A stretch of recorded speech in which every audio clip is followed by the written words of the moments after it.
بسم اللہ الرحمن الرحیم۔ عشرہ ذی الحجہ کی فضیلت۔ ذی الحجہ کے عشرے کی فضیلت احادیث کی کتابوں میں کثرت سے آئی ہوئی ہے۔ چنانچہ حضرت عبداللہ بن عباس رضی اللہ تعالی عنہ سے روایت ہے کہ نبی کریم صلی اللہ علیہ وسلم نے ارشاد فرمایا، کوئی دن ایسا نہیں جس میں نیک عمل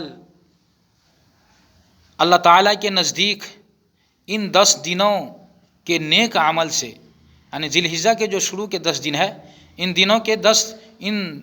10 دنوں کے نیک عمل سے زیادہ محبوب اور پسندیدہ ہو۔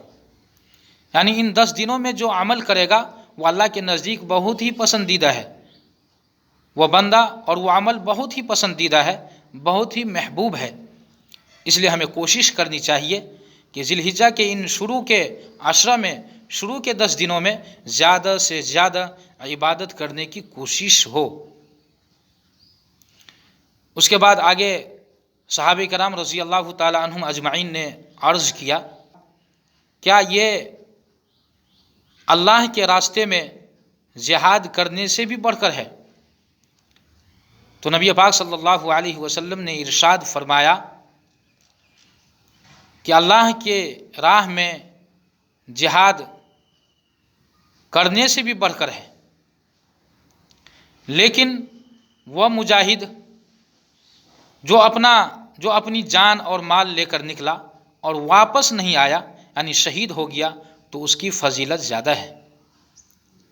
ایک دوسری حدیث میں نبی پاک صلی اللہ علیہ وسلم نے ارشاد فرمایا، اللہ سبحانہ و تعالی کے نزدیک ذی الحجہ کے پہلے 10 دن میں عبادت کرنا جس قدر پسندیدہ اور محبوب ہے اتنا دوسرے دنوں میں نہیں۔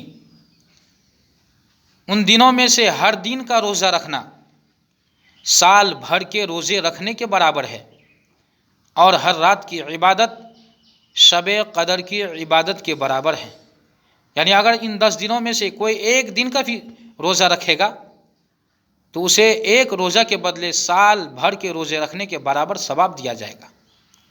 اور اگر کوئی شخص ان 10 دنوں میں سے کسی رات میں قیام کرے گا، اللہ کی یاد کرے گا، تو اللہ پاک اس کو شب قدر میں جتنا ثواب ملتا ہے اتنا ثواب صرف ایک رات میں جاگنے کو دیا جائے گا، ایک رات میں عبادت کرنے پر اتنا ثواب اس کو ملے گا۔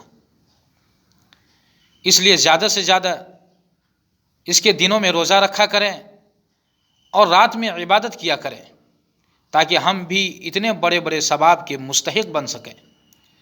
اور اگر آپ سب دن روزہ نہ رکھیں تو کم سے کم 9 ذی الحجہ یعنی عرفہ کا جو دن ہے اس دن تو روزہ ضرور رکھیں۔